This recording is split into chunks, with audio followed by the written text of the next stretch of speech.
మీ వ్యక్తిగత జీవితంలో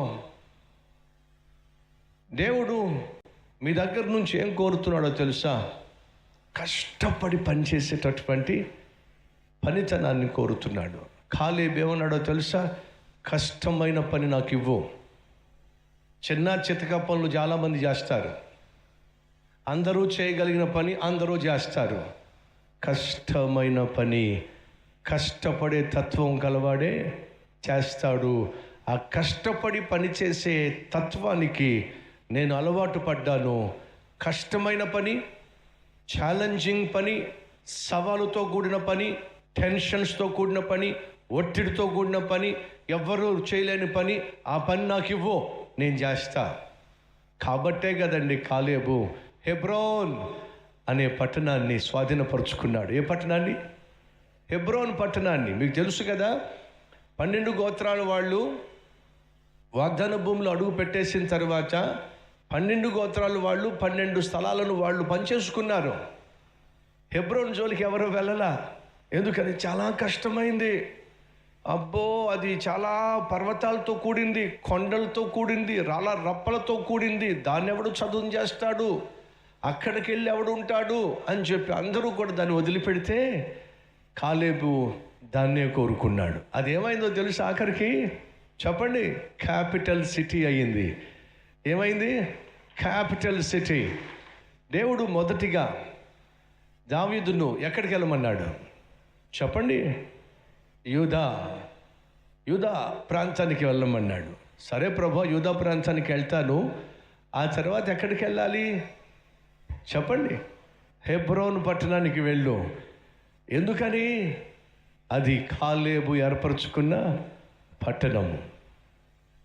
కష్టతరమైన పట్టణమే కానీ దేవుడు ఏర్పరచుకున్నది కష్టతరమైన పట్టణాన్ని. దావీదుకి ఇచ్చింది కష్టతరమైన పట్టణం, కానీ అది ఆఖరికి ఏమైంది? క్యాపిటల్ అయింది. దేనికి? యూదా రాజ్యానికి ముఖ్య పట్టణం ఏడో చెప్పండి? హెబ్రోన్. సహోదరి సహోదరులు, కష్టపడేవాడే ఒకరోజు సుఖాన్ని పొందుకుంటాడు, అనేక మందిని సుఖపరుస్తాడు. ఈరోజు నీకు కష్టపడే తత్వం లేదా? సులభమైన జాబులు ఎత్తుక్కుంటున్నావా? సులభమైన పనులు ఎత్తుక్కుంటున్నావా? ఎటువంటి టెన్షన్ లేని, ఎటువంటి ఒత్తిడి లేని, ఇంటికి వెళితే హాయిగా ఏ టెన్షన్స్ లేకుండా పడుకునే పని ఎత్తుక్కుంటున్నావా? కారణం తెలుసా? నీకు సోమరి అనే దెయ్యం పట్టింది. ఏ దెయ్యం పట్టింది? సోమరితనమే దెయ్యం పట్టింది. సుఖం బాగా మరిగిపోయావు నువ్వు, కాబట్టి కష్టపడ్డావు. నీకు ఇష్టపడలేదు, మంచిది కాదు. వాస్తవంగా నెహెమ్యాకు దేవుడిచ్చిన పని చాలా కష్టతరమైంది. ఏమిటి కష్టతరమైంది? రిపేర్. ఏమిటి? రిపేర్ చేయాలి. రిపేర్ చేయటం అంత సులభమా? కాదండి, చాలా కష్టంతో కూడింది. స్టవ్ సరిగా వెలగదు, ఏం చేయాలి చెప్పండి? రిపేర్ చేయాలి. బైక్ కొన్నిసార్లు సరిగా పనిచేయదు, ఏం చేయాలి చెప్పండి? రిపేర్ చేయాలి. మీరు బైకు రిపేర్ వచ్చిందనుకోండి, ఎక్కడ తీసుకెళ్తారు? షోరూమ్ సర్వీస్ సెంటర్ తీసుకెళ్తారు. వాళ్ళు ఏం చేస్తారో తెలుసా? రిపేర్ చేయరు. ఏం చేస్తారు? రీప్లేస్ చేస్తారు. ఏదైనా పార్ట్ పోయిందనుకోండి, పార్ట్ రిపేర్ చేయరు. వాళ్ళు ఏం చేస్తారు? కొత్త పార్ట్ వేసి పడేస్తారు. అర్థమైందా? ఒక్క మెకానిక్ మాత్రమే ఏం చేస్తాడు? రిపేర్ చేస్తాడు. ఈరోజు దేవుడు రిపేర్ చేస్తున్నాడా, రీప్లేస్ చేస్తున్నాడా? జాగ్రత్తగా.